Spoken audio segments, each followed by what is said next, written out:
Well, Blake, thank you so much for setting your time aside with me. I am so thankful to have this opportunity to have this conversation with you. There is this video I saw on Instagram with you with this young man who Yep. was getting his first set of prosthesis, and I told my team, I'm like, you've got to reach out to this guy. I want to talk to him. I want to capture this man of gratitude, this man of grit, this man of discipline. So thank you so much for taking this time aside to spend time with us. Thank you so much. Thank you so much for having me and just like with your platform to allow me to come on here and for you to say I want to know more about him. I want to dive deep and this conversation that we're about to have, I think it's going to be amazing. And I'm just excited to meet people like you with like-minded interests. So hopefully like our conversations can like give back to others and hopefully help, people that are listening to say like, wow, these, listen to these guys. My whole perception has changed moving forward. Well, if somebody reads your story, this young kid who's born without the lower portion of your legs, and what you've gone on to do in your life, despite some obstacles that you didn't, I don't believe you probably were in the womb going, "Hey God, like I'd like to, no legs would be a great path for me," right? The bottom line, I don't need them. Right. This path you didn't choose, Right. Right. right? But what I think is really incredible is that so often parents will protect a kid. They'll avoid situations and put them in just a kid who doesn't have a disability. We as Right. parents tend to put our kids in bubbles, but your Right. parents didn't do that. Yeah. Like, Yeah. And that's important, as a disabled child, people would assume and my parents, put me in this bubble, but there was conversations I had with my mother where, I can remember waking up in the morning and I'm trying to put my legs on. And as I'm trying to put my legs on, first thing in the morning, I'm like 4 or 5, 6 years old, my legs are like swollen and they're beat up and they're bruised up. And I'm like almost in tears, calling to my mother, like, Mom, like I can't wear my legs. I can't fit my legs. I can't go to school today. And she literally had to come to the room and say, Blake, the kids with legs are going to school today. The kids that don't have the disability, they're showing up today. So I know it's tough. I know that's hard, but you need to sit in here and you need to figure it out. And she'd walk mm, out the room and close the. Now, as a mother, to have that type of pep talk and to close the door on your disabled child missing both of his legs probably had to be very very hard for her. couldn't Had even to be imagine. it had to be yeah, it had to be very tough. But moments like those is what shaped me. If she came in and said, you know what, Blake, it's okay. I understand you're missing both your legs. Just stay at home. You don't have to go. Then what type of person would I be? What type of character would that build? So that moment where I had to at 4, 5, 6 years old at a young age realize like, wow, this sucks. You know Yeah. what I mean? Sitting on my bed as my legs are hurting, like I gotta figure this out. So just like right then and there, my whole perception changed to where I'm looking for the help or the pity party, right? The pity party for the kid born without legs and his stumps are swollen to even go to school, to like I gotta dig, that moment where you gotta dig deep. You're Yes. like in the trenches and you're Yes. like, okay, let's get your stuff together. And like that grit and that fight, right? And that fight came out of me even in that moment at a young age, and I was able to identify it. That's And even fascinating. and to be able to identify it allow me to shape and mold and to move forward. So more obstacles and more challenges that I face as an adult, I get that same feeling, right? I get that same feeling like, that's No that kidding. moment. I get that's that moment. Okay, so this is blowback, this is rebuttal, this is struggle. So back when I was a kid and I felt this moment, I had to fight. So now as an adult, guess what I got to do? I got to fight. Yeah, so your mom, there was no excuses. There was no, Yeah. hey, it's, let me protect you, let me preserve you, let me put you on the bench. Your mom knew life was going to be a battle, right? And she was Yes. getting you ready day one, moment one, hour one. Have you Yeah. two Yeah. talked about that? Have you talked about like how she felt in that moment of like, this is my boy, this is my baby boy, and Yeah. and have you two chatted about that? Yeah. Like what she was going through? Yeah, we've had conversations in the past. And my mom, she's a nurse herself, so she's Mm, she's she's been in and out of ERs. You know what I mean? She was, day surgery, night surgeries, emergency rooms. Like she's hospitals, so she's been around that atmosphere, right? Right. She's been around what it looks like. So when we was in the hospitals and the doctor's appointments and the doctors are reading off my diagnosis and saying that he's never going to walk and he's never going to run and he's never going to jump or play or going to be bound in a wheelchair his whole life. And statistically speaking, being born without legs, that is pretty accurate, right? That Right. is pretty accurate. But the power of my parents and the power of my mother, her being in the medical field, she knew that the power of the mind is probably the most important and strongest part that the body ever has. And if we believe something, regardless of statistically speaking, around us, if we believe that we can achieve something, then if you work really, really hard, then you can do it. For example, her son being born without legs, if we allow him to live a fulfilled life, regardless, statistically, he shouldn't be able to do this. We support him, we love him. And for me, growing up as a kid, I just don't, I had moments, right, where I felt disabled, right? I would have moments where my leg would pop off or my stumps would be hurting. But for the most part, when I wake up in the morning, that really wasn't the first thing I thought about. There was moments where I would see it, but I didn't feel disabled, right? I didn't feel like I was different. I knew I was different. I seen that I was different, but that feeling of like, wow, I'm really out there. I'm too far from everybody else. I didn't feel that. I felt like a normal kid living a normal life, trying to succeed, trying to play with his friends, trying to play sports. Like I had my ups and downs, but it was my mindset that my parents established in me at an early age. That's incredible. That's Yeah. incredible.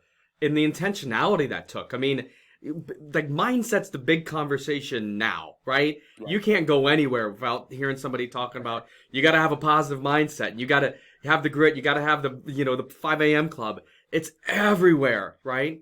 But your mom and dad were the originals. They're OGs on this. And in terms of you think about the innovation in parenting that they had to have.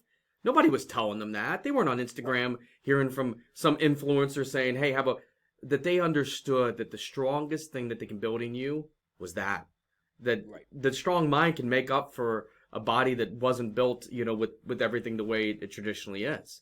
Right. And every morning my mom, she would tell me, and she was like, "Blake, you have two disabilities, right? There's nothing you can do about that." And I think that's very important to kind of identify it, not to beat around the bush and not to talk about the elephant in the room. Look, there's a big elephant in the room, and that elephant is the fact that you're missing your legs.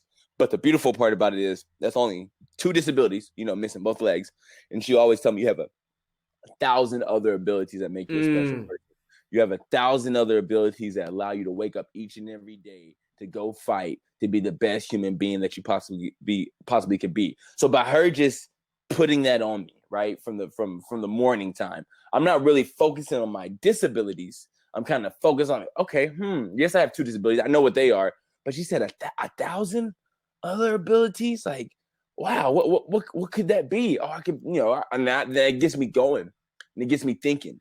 It kind of gets me going in the other direction of thinking, well, what's my other abilities that I have? Oh, I can be a nice person. I can walk. I can run. I can talk. I can do speeches. I can communicate. I can write. I can read. Like all these amazing things that I'm focusing, trying to figure out. But what happens is if I didn't focus on my abilities, the first thing I would think about is my disabilities.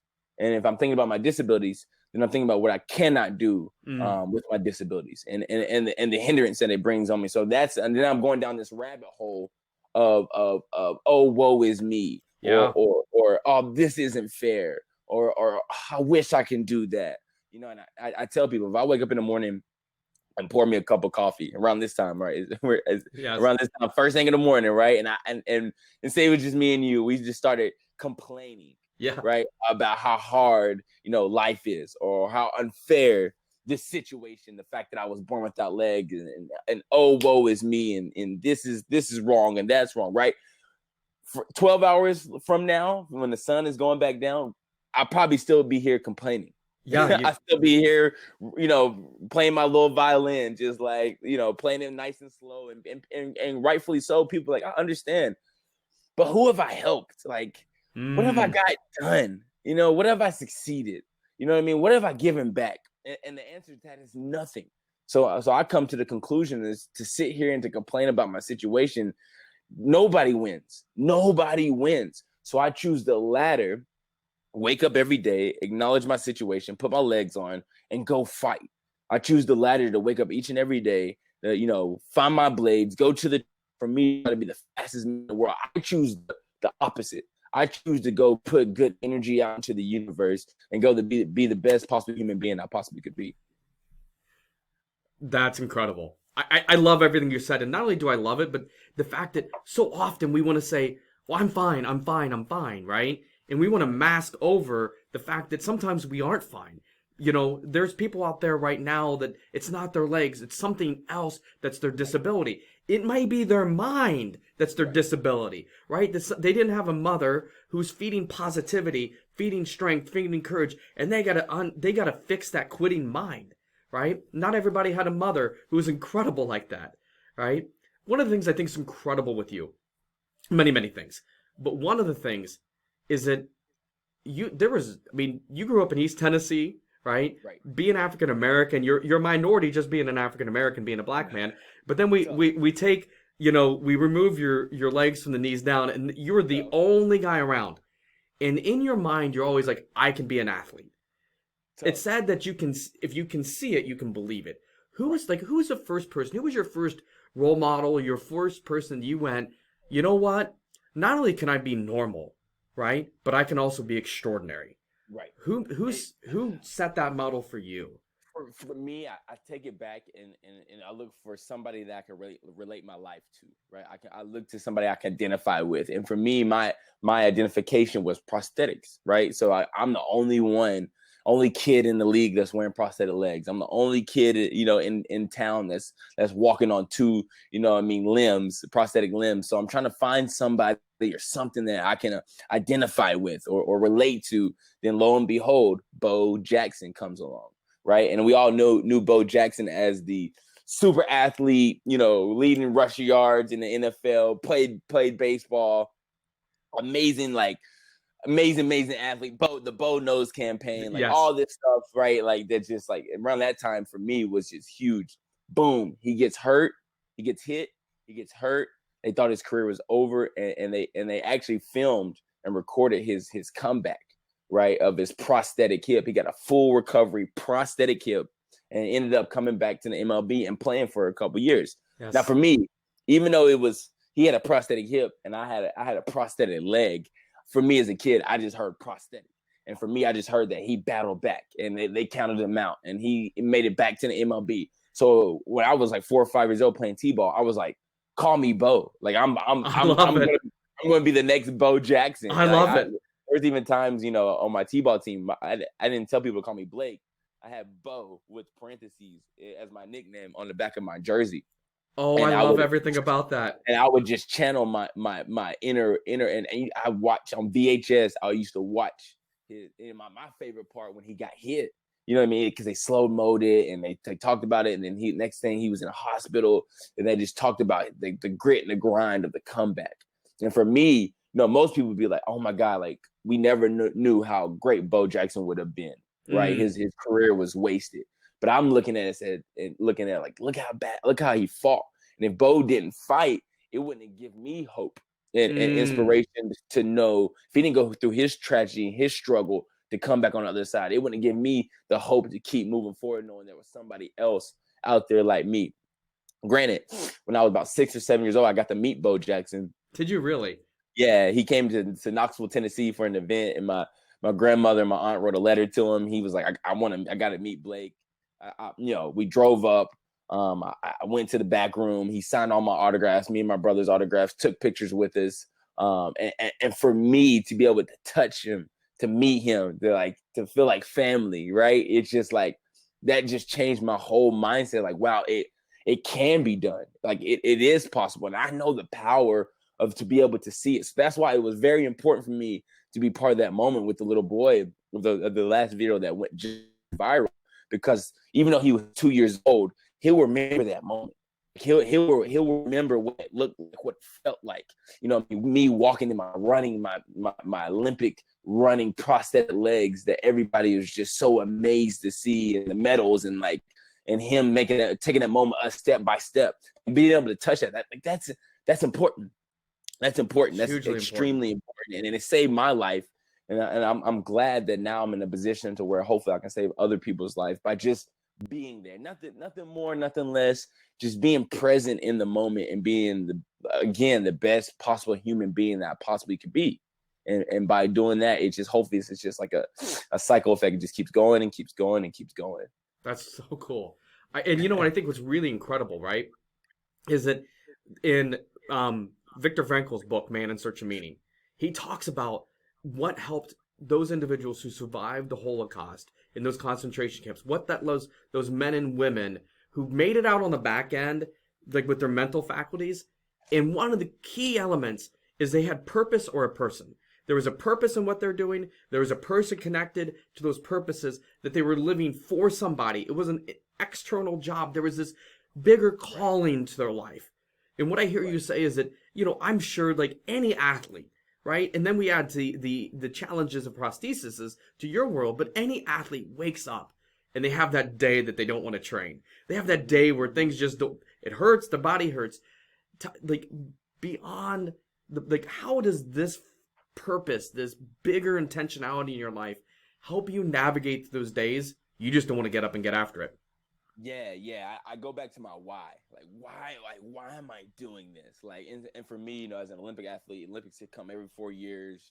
There's training sessions in like September, October, with the first race not even till like March or April, May. So they're like, we gotta start prepping. Like we prep like 6, 7, 8 months out, and it takes something special to be able to wake up, to go to the track or to a training session at 8, 7, 8, 9 o'clock in the morning in October, knowing that your first race is not till March, and you have to give that energy and that grit, like you're getting ready for the Olympics. Like you want to be I want to be the fastest man in the world, not in America, not in Europe, in the world. Like I want to be the fastest man. So to have that mindset, that why has to burn inside of you. Like why are you doing it? Like why are you waking up?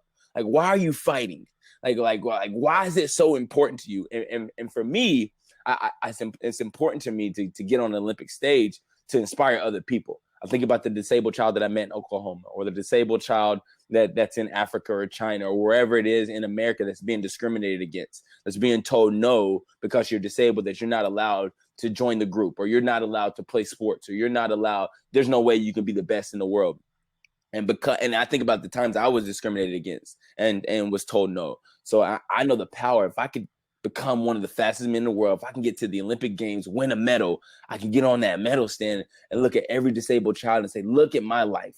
They told me I would never walk, and I'm one of the fastest men in the world. They are wrong. So if they write your life off, do not believe them. Whatever dreams that you have, go achieve them. Like that's power right there. If I can do that, I know so many, I know for a fact, I guarantee it, that so many lives can be changed. And so if that's the end goal, working backwards, it starts right now, right? It starts with me waking up with intensity, waking up with that why, and saying, this is important. So on those hard days, right, where I'm like, I just don't have it like I want it, right? I just don't have 100%.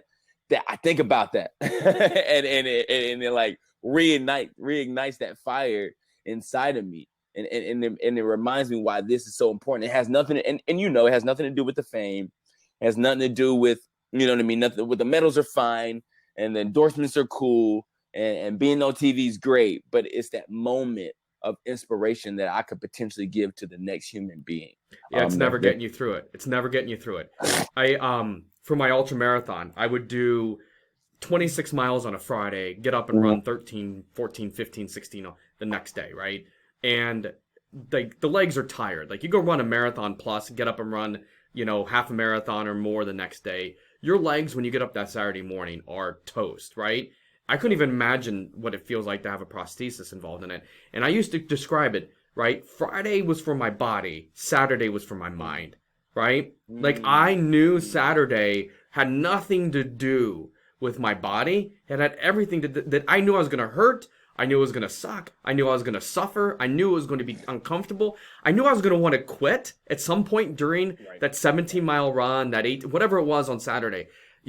There's one where like I was doing 17 and I do a lot of trail running, and I caught a root and I went head over heels. right? I'm sweaty. I just absolutely completely bite it, right? So I'm just filthy. I'm just completely filthy, right? And I show up back at my house.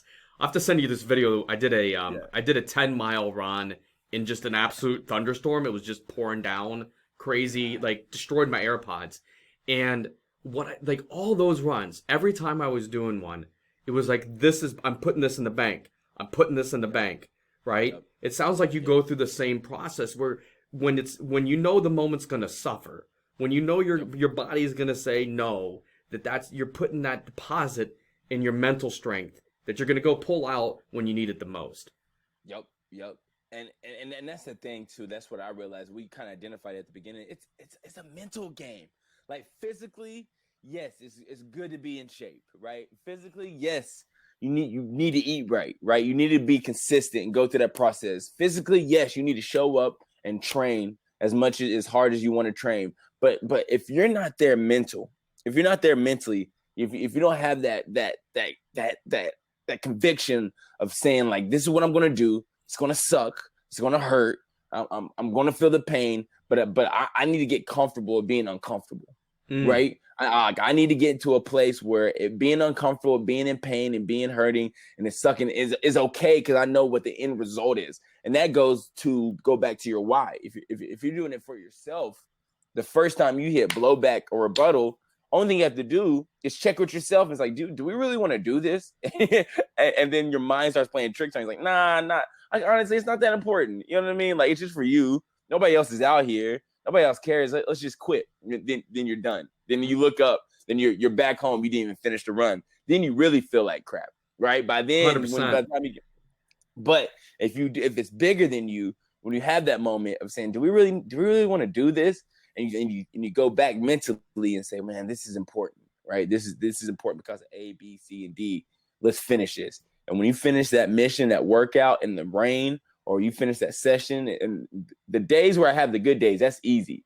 Those days where I finish the sessions when it was hard for me just to even get to the track, and after I get done, I feel so accomplished. I feel like I conquered myself. I conquered life. I feel like I conquered my mental to get to a place where I was stronger today than I was yesterday. Yeah, you got the double win. The body's gonna do what the body does, right? You do the repeats, you do the lifting, you do all the elements, right? That's involved in becoming a world-class athlete, which you are today. That's the prescribed. It's that extra gift on those days where you don't feel like it. You're like, it's a double win. Like yesterday was just the win because I did the workout. Today, I get 2 medals, mental and physical, right? It's amazing, and it pours over like the things that you learn about yourself during the work. That's what I love about track and field. The things I learned about myself during workouts or during the runs, and the things I'm thinking about and how I'm feeling. If you listen to yourself, your body speaks to you. Like, how are you feeling about this? Why you're feeling about this? You know what I mean? Why does this piss you off so much that you have to do this extra? You know what I mean? Like, all these things are really speaking to you, and it pours over to your daily life and your daily goal settings and the things that you want to achieve outside of training and just in your normal, you know what I mean, whatever it is that you're trying to fight for. 100%. 100%. You like what hard is to you now is different. Like you got a new definition of hard, right? Like today, as you did 4 years ago, as you did 6 years ago, as an athlete, doing what you're doing and willing to sit into suffering and sit into discomfort, your definition of hard, right, is just entirely different. It's entirely different. Yeah. Do you think like let's, and I know this is a really hard thing to even think about, but let's pretend for a minute that you weren't born with this disability, right? Mm-hmm. Do you think because we know being exceptional, whether that's in the field of athletics or the field of business or just the field of life, that so much that comes from our mental strength. Right, do you think if you didn't have to overcome those days where your mother shuts the door, tells you to figure it out, do you think you're the athlete you are today without the disability? No, not even close. And that's the kind of crazy thing to think about is like physically, yes, I would have the potential of probably, being this athlete or being even a better athlete if I had my legs. But the problem and the hurdle that I go over is I wouldn't have the mental strength to even withstand the process of getting to the place I am now. Because the trials and tribulations and those practice sessions and the hoops and the loops and the jumps for me to run these times, that I'm running today. For example, in 2019, I was the sixth fastest man in the world in the 400 meters. In 2018, I was the eighth fastest man in the world. This legs or no legs. Like, to get to this place, all those training sessions, extra lifts, extra reps, extra sessions, sacrificing, running on Christmas Day. You know what I mean? Running on Thanksgiving, not going home. Like, all those things that I had to go through just to get to that time. I wouldn't be able to handle it if I had my legs. I wouldn't be able to achieve those things mentally if I was born able-bodied, right? And I tell people, my adversity is my advantage. The fact that I was born without legs really built my mental to be able to be the man that I am today. So I tell people, I'm thankful that I'm missing both of my legs, because it's built me for the person I am today. Like, your adversity that you're facing is your advantage. Yeah, that's a book, right? Like, if you don't write a book on that topic, Oh, yeah. I mean, my gosh. I mean, that is just incredible. That's going from accepting to gratitude. Just a huge transition from, like, I suspect, I mean, I don't have a disability, but like, we've all gone through our own adversities, right? Right. I've gone through my own adversities, and I will share with people often, I'm grateful for it. And they'll look at me like, what? But it's true, because some of the greatest things that I have been able to do, I know, is linked back to the suffering I went through. Yes, and here's the trick. Like, if we can identify it, saying our adversity is our advantage. I'm a true, but look, I was born without legs, and being born without legs actually became my advantage, physically and mentally, right? Just the things I went through. So if my adversity is my advantage, all the bad things, all the challenges that I'm facing in my life is actually a good thing. So if that's actually a good thing, and the good things are actually a great thing, then anything that's thrown at us, we should accept it, embrace it, and use it. Like we be foolish, and this is the problem when it's an adversity, when it's a challenge, we get embarrassed, right? We don't want to be vulnerable enough to be like, well, I need help, or I struggled in this department. The beautiful part about me missing my legs, I couldn't hide it. Like, I couldn't neglect it. When I walk out the house, everybody would stare at me. When I would go to the mall or wherever, hang out with my friends or had short time, people will point, talk about me, ask me questions. How did it happen? Did it hurt? What all these things. So I couldn't get around it. I had to hit it head on. Right. But that's the beautiful part about it. So if it's good, great. If it's bad, even better, because you're going to get through this situation. You're going to become stronger on the other end, and you're going to gain more tools. You're going to have more tools in a tool belt from the adversity that you face. So the next challenge, which is going to be a challenge, right? Like, conflict is inevitable, right? Yes. We're going to hit it. Yes. So nobody goes through this world and be like, whoo, I went through these past 20 years of my life, and I had juice. It's kind of crazy. It's crazy. I've never heard anybody say that. So if you know conflict is coming, if you know adversity is going to hit your life, you should use the challenges that you faced throughout your past, right? Use that instead of running from it. Use it and say, what did I learn from this situation? What did I use to get through this situation? Identify it and save it. Put it in your pocket. So the next challenges that you face, you can pull it out and be like, okay, boom, I know exactly. I'm playing that card. So beyond this why, which is incredible, the concept and the idea that you want to be a more visible person for those who have disabilities, so they can believe that their lives are limitless too. I mean, that's a heck of a why, right? I mean, my goodness, like, put that bow on that, Merry Christmas. But I'm sure there's days where that's sometimes not enough. Do you have anything else from a mindset perspective that you do that gets you up, or you're at that start line and you look to your left and you look to your right and you're the only guy with blades on, right? Mm-hmm. How do you, in the moment, because sometimes you need something instantaneous. Maybe that is instantaneous for you, but how else do you, if there's anything else, do you do to bring that extra mental strength that some days those days require?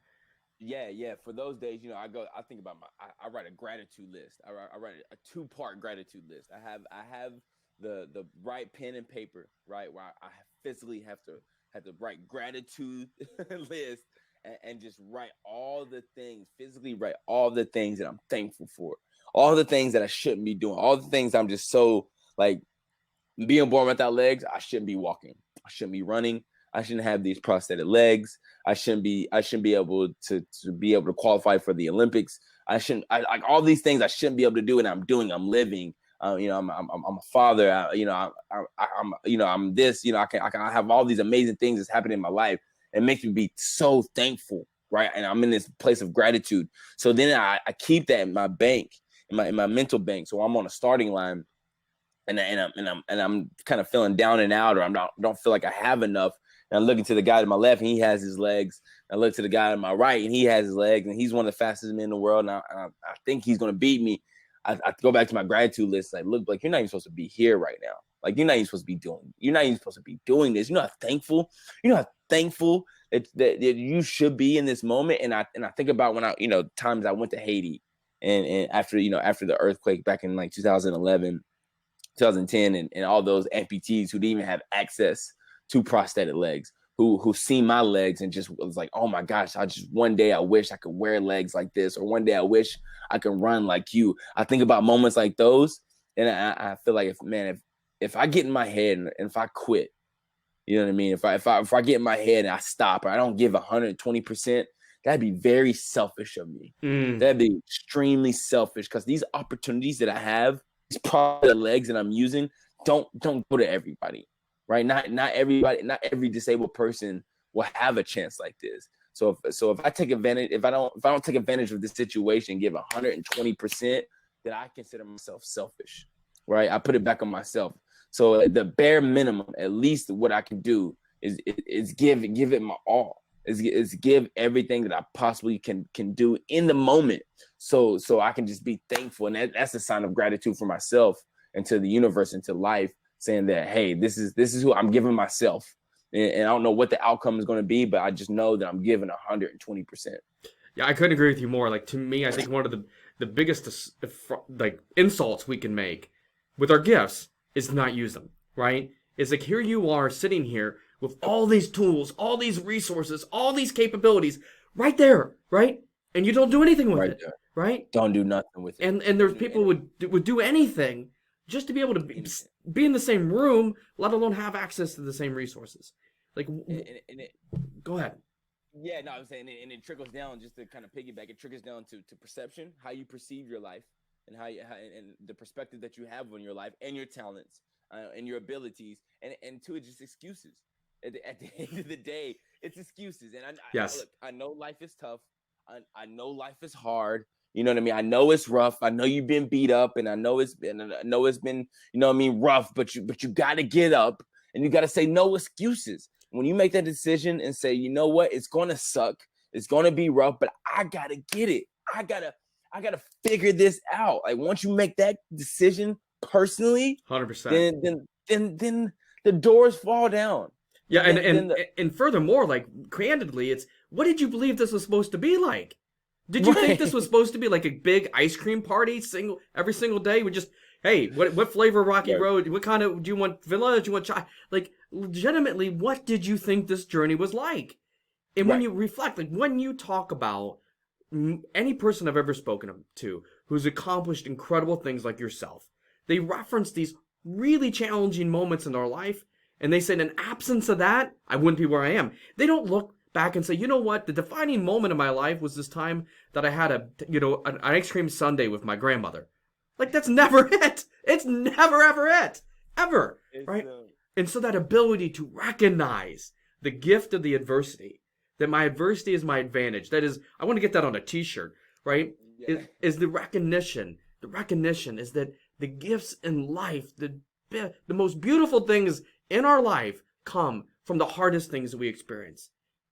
And so when you can bring that to the moment, rewind, bring it back. Yes. Unbelievable.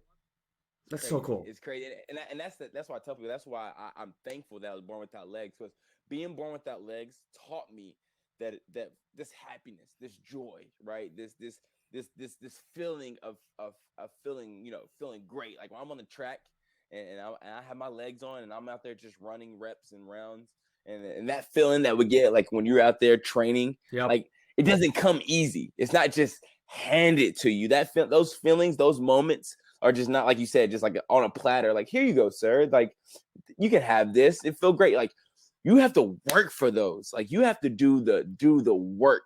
You have to do the due diligence of waking up each and every day. You know what I mean? And that's what I learned. If I don't do the work, being born without legs would beat me up.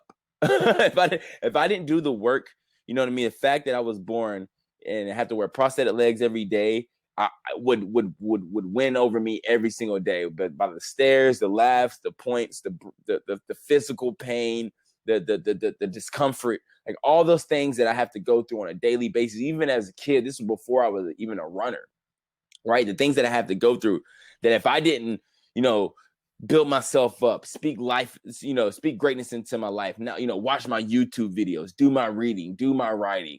You know what I mean? Make sure I surround myself with good people. You know what I mean? Always make sure that my mental's in a good place. Always fight for the positivity. Don't let it come to me. Go get it. Go attack it. Go reach for it. Saying, I need to be happy today. I got to be happy today. So what can I do to be happy today? Don't just go through your day and just hoping to be happy or just hoping that you're going to have a good day. Wake up and confirm it. Manifest it. I'm going to have a good day today. I know my situation might not be where I want to be at, but guess what? I'm going to work towards to get to a place to where I want to be at mentally. Like, do the work. And once you do the work, that's when you get to the place that you want to go. Man, the wisdom in that. The wisdom in that. It ain't gonna. No one's handing it to you. I'm at mile 34 of my 50-mile ultra marathon, and I had to do a virtual guy. I had to do self-support, Yeah. and I'm using the facilities. And I thought, I'm being very honest with you. I thought about quitting. No one's gonna know. Yeah. No, like there's like 10 people that knew I was doing it, right? Yep. And I went, and this was the second thought. The first thought is, I don't know if I can run these next 16. The second thought is, Right. I will always know if I quit. Forget everyone else. Forget the 10. There's one. There's only one that matters. It's you. And I love everything you just said because I align with that so deeply, so passionately, right? That you forget everyone else. Just don't give up on you. Don't quit. Don't quit on you. God, don't quit. Like, that's the power. Like, long as you don't quit, long as you can show up. I've learned through personal experience, you know, through personal experience. When you get your biggest no, right, your biggest denial, your biggest turnaround, your biggest failure, right, so your biggest whatever, you know what I mean, loss that you've had in your life, that next day, that next move is so important.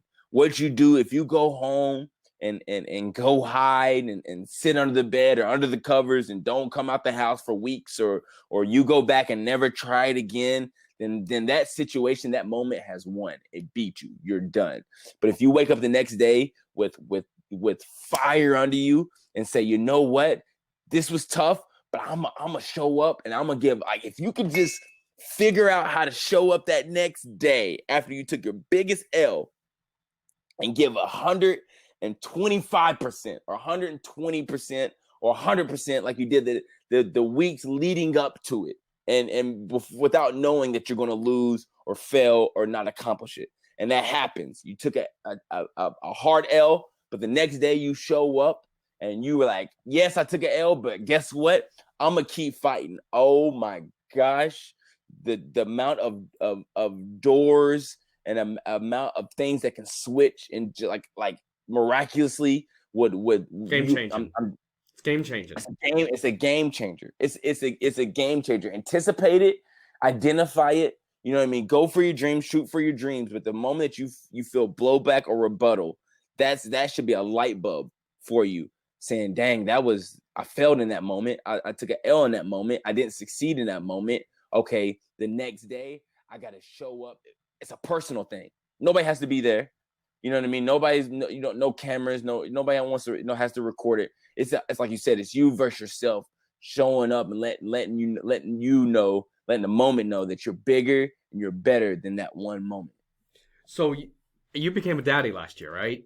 Yes. Yeah. And you've got I mean, my gosh, the amount of wisdom in life you have at such a young age is just nuts. It's nuts, right? And you have a son, right? A daughter. I have a daughter. I have a daughter. Yeah. I knew you. We did talk about gender. So yeah. When we chatted, so she's super young. She doesn't, you're just daddy. She doesn't understand anything other than your daddy, right?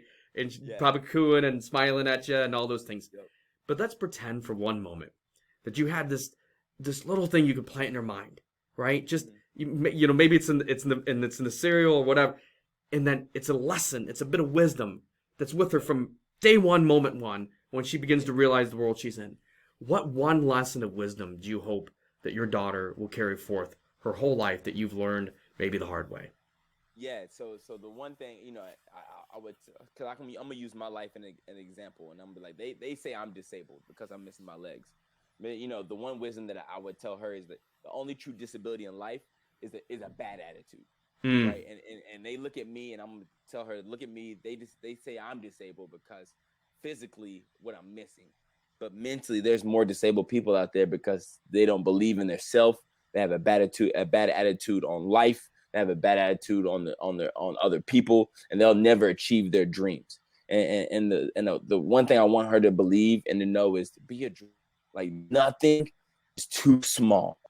Nothing is never unattainable. Whatever goals that you want to do, you know what I mean. If you want to be the president, the vice president, like whatever you want to do. You want to be a runner, a doctor, a lawyer. Like nothing is too unattainable. And I'm like, look at my life. They told me I would never walk, and I'm a runner. They told me I would never walk, and I'm fast enough to qualify for the Olympic Games. So if I can do this, Thea, imagine what you can do with your life. And I Mm. just want her to never have any boundaries and to know that, I can achieve any dreams I set my mind to and just go believe it and just go achieve it. Yeah, I couldn't agree with you more. Like, I've got two daughters, and the world's a little harder for women. It just is. It Mm-hmm. is what it is. And we spend a lot of time working on mental attitude in our home. Like, one of our mantras at our home is we don't quit when it's difficult. We quit when it's done. And my kids Yep. know that, and we talk Yep. about that, and we talk about building that mental strength. I think one of the things that's really special, right, is that you could have done all of this. You could have overcome what you've overcome. You could have press through adversity, become an athlete, become a world class athlete, become an Olympian, and been done so quietly. Never sought the stage. Never. You could have stayed out of the spotlight. So while people would still put it on you, right? Because you look. It's hard to hide. It's impossible to hide that you look different, right? You've chosen to use this as a tool and as a resource. So I want to give that opportunity for you right now. All right. There are lots of kids that are like you that have a disability of some sort, right? Maybe it's they've got prosthetic legs or whatever they're dealing with, right?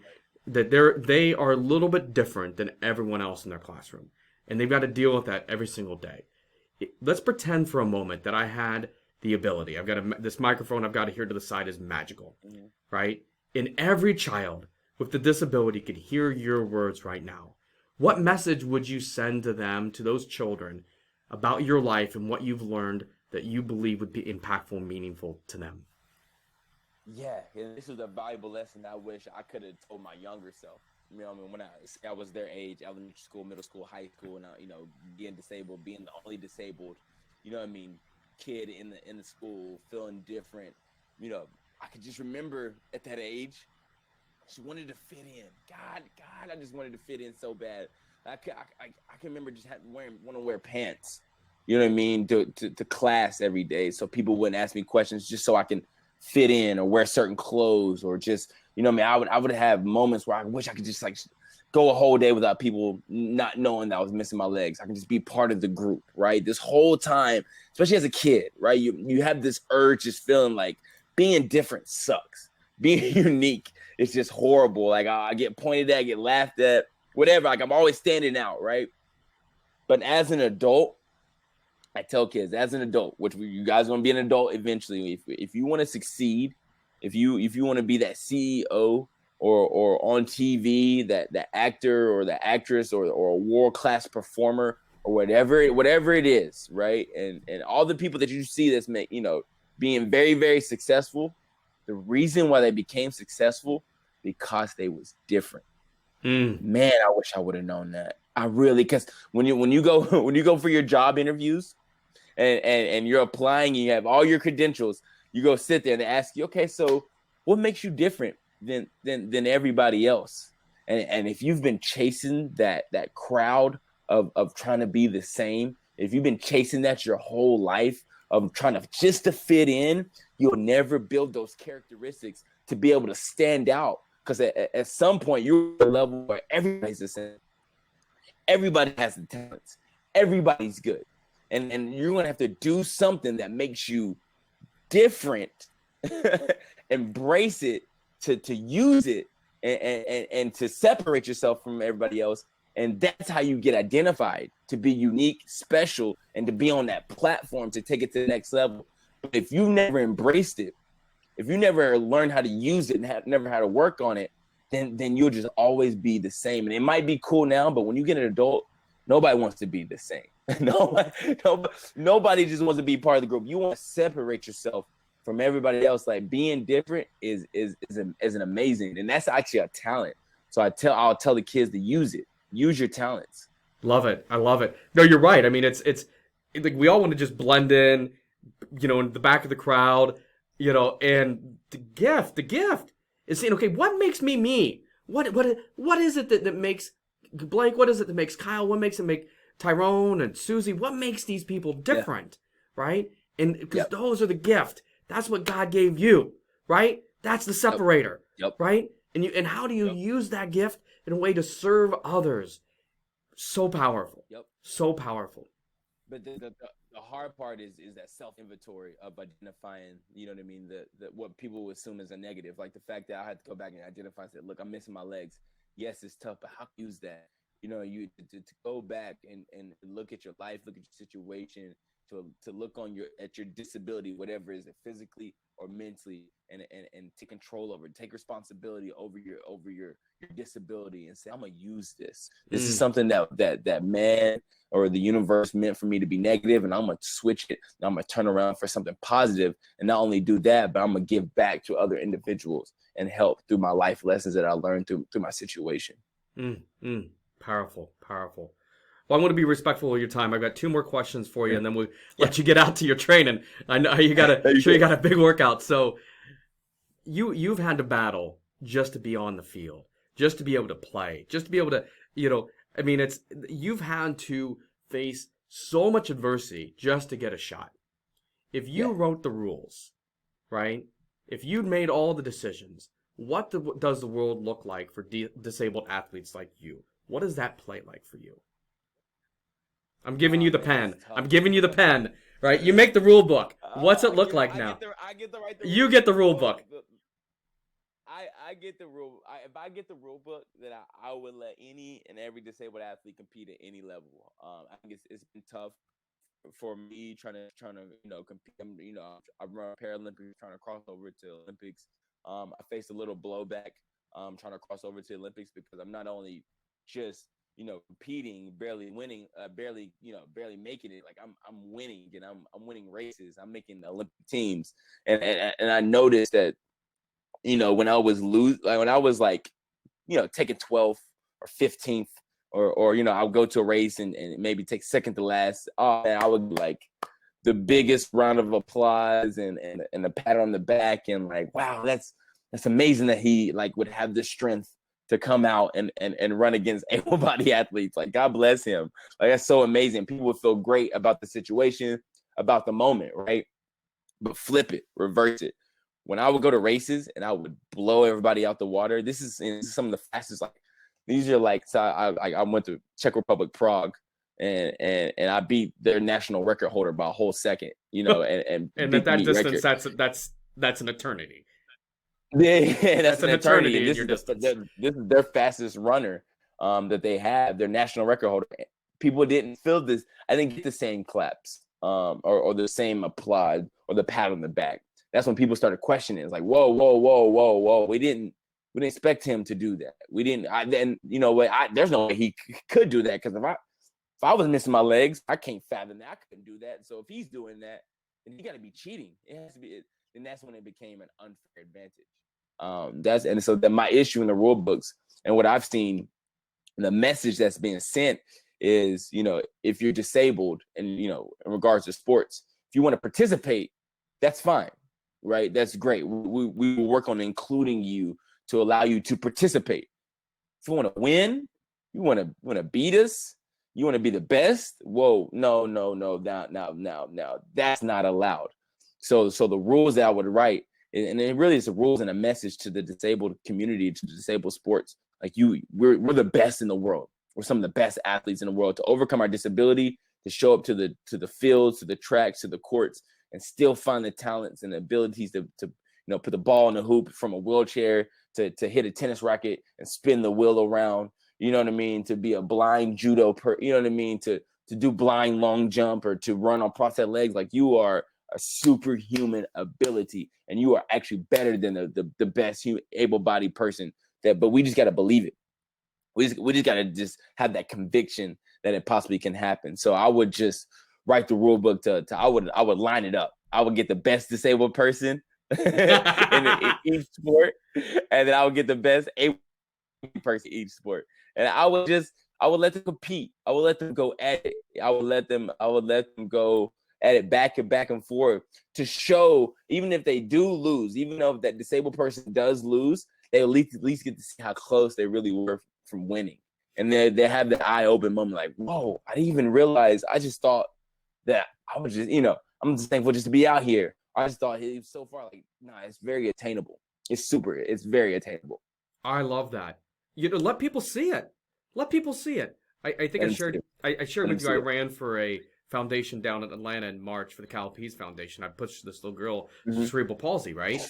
She got better Mhm. mental attitude than the able-bodied people. She's all Yep. smiling. She's it's beat Yep. to go 13 miles. Like, we're moving. She's getting beat up Yep. in this wheelchair, right? And she's like having a great Yep. time. And the guy and the gals with everything working for him at mile 12, they're all woe is me, woe is me. Yep. Love it. I love it. I Just love happy it. to be out there. Happy Just to be out there. happy to out there, right? Let them get after it. So, well, Blake, I just want to take a moment and recognize you. Whether you ever have the Star Spangled Banner play over you in that gold medal moment in the Olympic Games, one thing I do know is that you have definitely had a gold medal life. The gift you're giving to others and the willingness to be out there, to be present, to be vulnerable, to be seen, and by being seen, changing others and what they believe is possible. I don't know what your daughter's going to do when she gets older, but one thing I do know this, right? There'll be no doors that she thinks she can't walk through. That's for sure. Oh, absolutely not. The pressure is on her. It definitely is. I got one more question for you, brother, and then I'm going to let you get with your Sure, day. sure. What does legacy on purpose mean to you, Blake? Oh, legacy and purpose means to me is when when people think about my legacy and my purpose, is that I want people to think he's a fighter, and he like, man, he went through a lot of things in his life, and but he never quit. Like, I want people to be impressed of me not quitting. You know what I mean? And the fact that I went through, obstacles after obstacles, and trials and tribulations, but I still woke up the next day and fought, and I fought harder the next day than I did the day before, and I took a lot of L's. Like, that's why I want people to think about my legacy, and I want their takeaway to be, wow, he was born without legs. He was able to achieve these things, and the reason why he was able to achieve these things is through attitude, perception, purpose, and never quitting and not having excuses. And if people can identify those things and merge those together, and then put it back on their life, then we're all winning. We're all I winning. couldn't agree more. Well, we wish you all the luck. How can people support you? How can people follow you? If people have been inspired for your story, how can we stay connected with you, Blake? Yeah, you can. My website is leeper.run, but my Instagram is leepster, Leepster. And just love and support, good energy, good vibes. And if you just think about my story, I just say just bring good thoughts to my situation and to my life, and if you really want to do something huge, make a change in your life, through our conversation, and take something and go help somebody else.